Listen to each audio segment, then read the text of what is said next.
Geht es so reich ganz leicht. Such den eigenen Platz, Mann.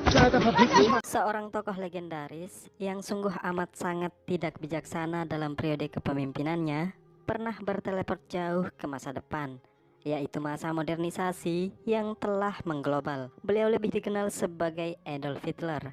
Cari tahu yuk, ngapain aja Pak Hitler di masa depan? Let's get started.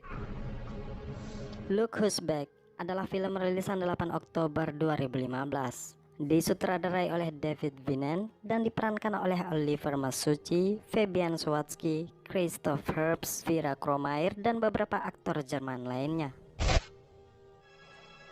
Pada 23 Oktober 2014, Hitler baru terbangun dari tidurnya. Suasana sekelilingnya membuatnya heran. Tanpa suara senapan ataupun pesawat tempur yang melintas, yang terdengar hanyalah kicauan burung. Sesaat kemudian, sebuah bola plastik menggelinding ke arahnya. Dengan kepala yang masih pusing, Hitler mencoba beranjak. 3 orang anak kecil sudah berdiri di belakangnya. Hitler lalu menanyakan Martin Bormann yang merupakan kanselir Nazi. Namun, 3 orang anak kecil ini tidak mengerti siapa yang dimaksud. Kemudian, ketiganya dipanggil karena proses syuting masih berlanjut. Seorang jurnalis TV swasta bernama Fabian tidak menyadari keberadaan Hitler yang tertangkap oleh kameranya saat mereport sebuah berita. Masih kebingungan, Hitler berjalan menyeberangi jalan raya dan nyaris ia tertabrak kendaraan. Hingga ia sampai ke gerbang Brandenburg yang sudah menjadi taman wisata. Di tengah-tengah kerumunan orang banyak, Hitler menanyakan jalan menuju kantor kanselir. Namun, orang-orang ini malah menjadikan Hitler sebagai objek yang menarik untuk dipotret. Selang beberapa saat, terlihat ibu-ibu yang nampak familiar. Saat Hitler mendekat, anak si ibu itu pun menangis dan semprotan cairan itu membuat Hitler kesulitan untuk melihat dengan jelas. Hitler lalu mendekati kios pinggiran dan mengambil sebuah koran harian. Ia tertuju pada tanggal yang berlangsung, yaitu 23 Oktober 2014. Saat pemilik kios menegur Hitler, tiba-tiba ketika Hitler tersadar dari pingsan, ia menduga kalau dirinya telah diculik dan mencurigai bahwa dinas rahasia musuh telah menciptakan dunia baru yang nampak seperti dunia paralel untuk mengelabui dan menangkapnya. Mulai ketakutan, Hitler pun menyerah dengan mengangkat kedua tangannya. Si pemilik kios hanya tertawa melihat tingkah Hitler dan menduga kalau Hitler sedang syuting film dokumenter. Hitler menanggapi kalau penampilannya sehari-hari memang seperti itu dan memperkenalkan dirinya adalah Hitler. Lagi-lagi si pemilik kios beranggapan kalau beliau sedang bergurau. Hitler mulai menggali informasi melalui setiap koran yang dibacanya. Pada sebuah koran yang menampilkan dirinya, ia mengetahui kalau orang-orang mengira dirinya telah lama mati, sehingga banyak bermunculan tokoh amatir yang memperagakan kepribadiannya. Kekecewaan pun muncul dalam dirinya setelah ia mengetahui kalau Jerman telah dipimpin oleh seorang wanita canggung, dan pergantian nama negara yang ia perjuangkan menjadi Republik Federal Jerman. Sementara itu, sebuah perusahaan TV swasta sedang mengadakan rapat pemilihan direktur baru yang jatuh kepada seorang wanita bernama Belin, di mana itu membuat Christoph yang sudah bertahun-tahun menjabat sebagai wakil direktur merasa tak dipercayai untuk menjadi direktur. Ia kemudian menemui Fabian dan memberikan surat pemecatan dengan alasan untuk menghemat pengeluaran. Fabian berusaha menawarkan materi barunya yang berpotensi akan menjadi berita utama, yaitu harapan anak-anak Yahudi untuk meningkatkan skill bola mereka, sementara ayah mereka pecandu alkohol. Sayangnya, pemecatan tetap dilakukan. Fabian nampak bersedih dengan terus memandangi video yang terakhir direkamnya. Tiba-tiba, pandangan ibunya tertuju pada sosok dalam video yang terlihat seperti Hitler. Penasaran, Fabian pun berencana untuk mencari Hitler di pusat kota Berlin.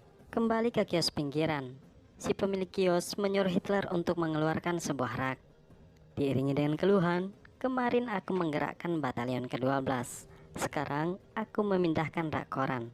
Si pemilik kios mulai mencium bau aneh yang ternyata bersumber dari seragamnya Hitler. Hitler diminta untuk membawa pakaiannya ke jasa pencucian.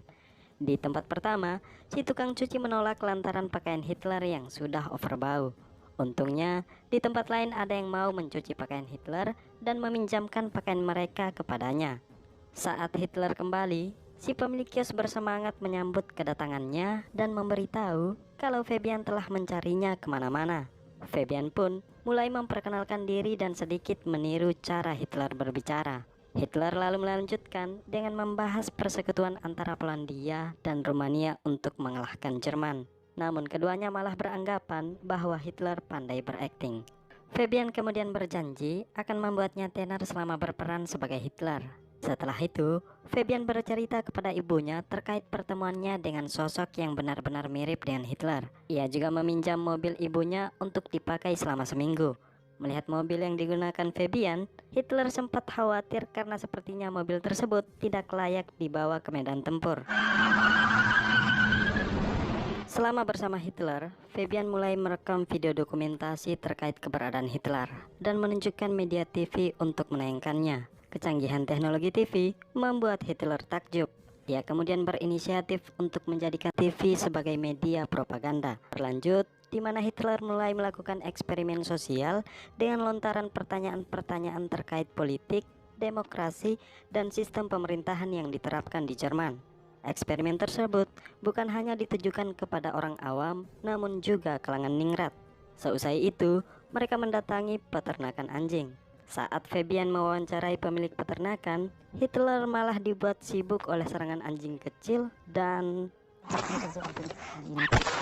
di kondisi berbeda, ketika Fabian menghubungi Christoph bahwa ia sedang membuat film dan meminta bantuan sokongan dana. Akan tetapi, Christoph malah mematikan ponselnya. Sementara Hitler kembali berulah, yaitu memecahkan kaca mobil ibunya Fabian. Semakin pusing, Fabian sedikit kesal karena mereka tidak mempunyai uang lagi. Hitler pun memutuskan untuk membuka jasa pelukis. Setiap orang yang dilukis Hitler hanya tertawa terbahak-bahak saking indahnya lukisan Hitler. Die sie dann weinen werden. Hari demi hari berlalu, Fabian dan Hitler telah berjumpa dengan banyak orang.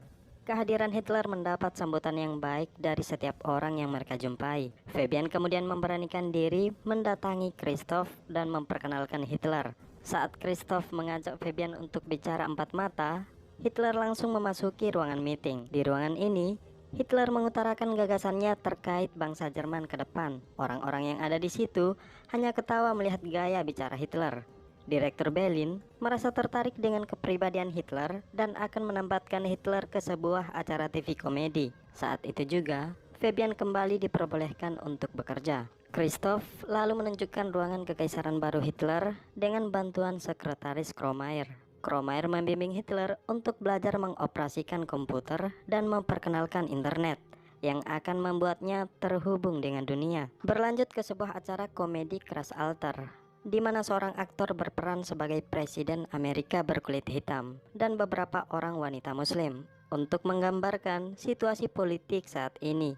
Kemudian, acara selanjutnya diisi oleh Hitler. Semua penonton awalnya terdiam melihat sosok Hitler yang berseragam lengkap. Setelah beberapa menit, Hitler pun mulai berbicara terkait siaran-siaran sampah yang ditampilkan di TV dan berjanji akan terus berjuang melawan TV yang berpotensi pada pengaruh buruk. Pernyataan Hitler tersebut membuat penonton bersorak. Seusai acara itu, beberapa penonton meminta tanda tangan Hitler. Seorang komedi yang tidak nyaman dengan keberadaan Hitler mulai mengamuk yang membuat dirinya harus diseret keluar. Berlin dan Christoph akhirnya memutuskan untuk menayangkan Hitler di semua acara televisi. Bahkan, beberapa YouTuber pun mempublish keberadaan Hitler yang membuatnya semakin terkenal. Popularitasnya itu dijadikan sebagai kesempatan emas untuk mengubah sistem pemerintahan di Jerman.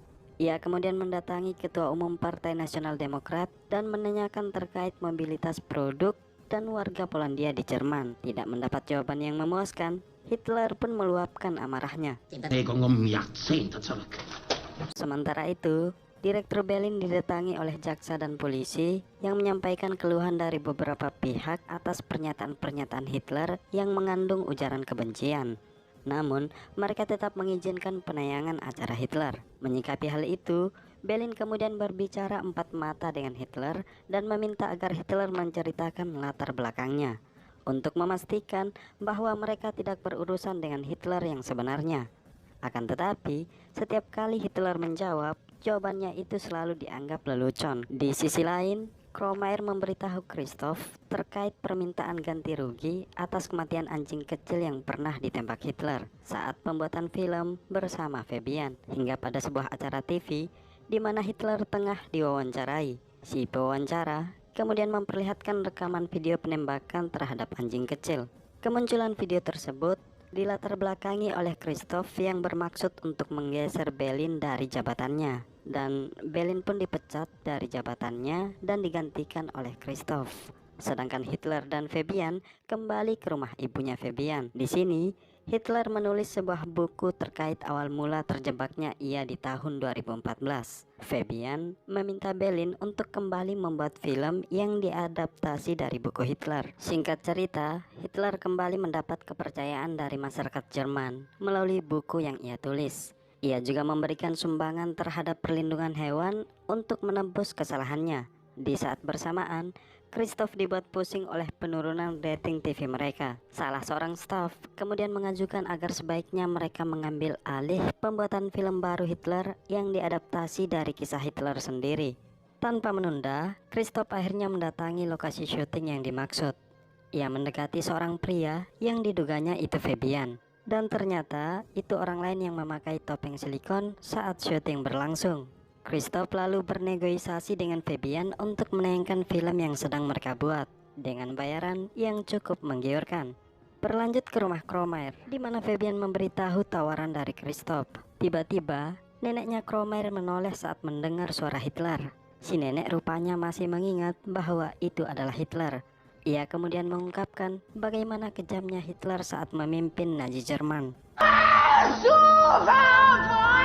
Saat perjalanan kembali, Fabian mulai kepikiran dengan ucapan neneknya Kromayer. Ia lalu meminta Hitler untuk berhenti memerankan karakter Hitler yang sebenarnya selain demi kepentingan syuting film. Akan tetapi, Hitler hanya memberikan tanggapan. Herzen liegt, das verstehe ich doch, Sawatzki. Scene berpindah pada proses adegan syuting, di mana awal mula Hitler terbangun di tahun 2014. Pria yang berperan sebagai Fabian kemudian bertanya, apa yang sebelumnya terjadi sehingga Hitler terbangun di tempat itu. Hitler sendiri juga merasa bingung. Ia lalu meninggalkan lokasi syuting dan dihadang oleh dua orang preman yang kemudian menghajarnya. Hitler babak belur dan dirawat di rumah sakit. Belin memberitahu bahwa pelakunya adalah preman Nazi amatir. Sementara Fabian kembali mengamati video awal mula munculnya Hitler. Ia menemukan gumpalan asap tepat di mana Hitler terbangun. Penasaran, ia pun mendatangi tempat itu. Dan ternyata, tempat itu adalah lokasi sejarah bunker Nazi. Bergegas ia pergi ke rumah sakit untuk mencari Hitler. Namun Hitler sudah dipulangkan. Fabian pun mengatakan kepada Belin kalau pria yang mereka duga hanya memerankan karakter Hitler, ternyata dia Hitler yang sebenarnya. Fabian terus mencari Hitler, dan ketika ketemu, seketika tudungan pistolnya mengarah kepada Hitler, disertai ucapan, "Kau membodohi orang-orang dengan propagandamu." Hitler pun menjawab bahwa rakyat tidak tertipu oleh propaganda, melainkan secara sadar memilihnya sebagai pemimpin. Tidak peduli dengan itu, Fabian pun menembaknya. Hitler terjatuh dari atas gedung. Anehnya, saat Fabian melihat ke bawah, tiba-tiba saja Hitler sudah berdiri di belakangnya, sembari berkata, "Kau tidak bisa menyingkirkanku. Aku adalah bagian dari kalian semua." Di scene ini, saya tertipu. Ternyata ini proses syuting yang berlangsung.